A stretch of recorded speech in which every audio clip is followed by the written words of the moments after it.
আমাদের দাবি গত 22 তারিখ আমাদের দেশের কথিত প্রধানমন্ত্রী ভারতে গিয়ে যে চুক্তি করেছে অনতিবিলম্বে সকল সমঝোতা এবং চুক্তি বাতিল করতে হবে।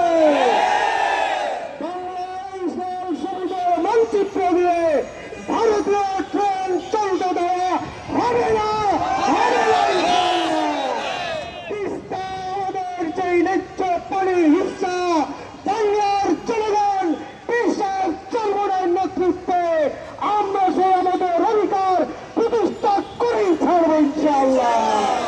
বাংলাদেশের যে সিলেটে আপনারা যারা বন্যা ভাসতেছে আমাদের প্রধানমন্ত্রীর ব্যাপারে কোনো খোঁজ নাই, কোনো টেনশন নাই।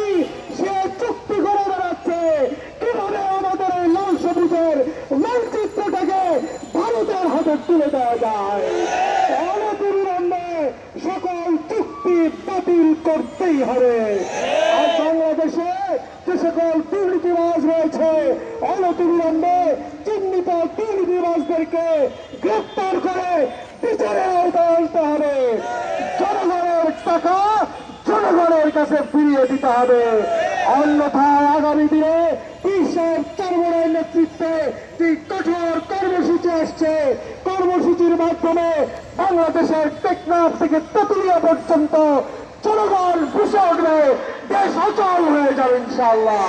আগামী দিনের সকল কর্মসূচিতে অংশগ্রহণ করতে আহ্বান জানিয়ে আজকের বক্তব্য এখানে শেষ করছি। মিছিল এখানে সমাপ্ত হচ্ছে। আল্লাহুম্মা আমিন।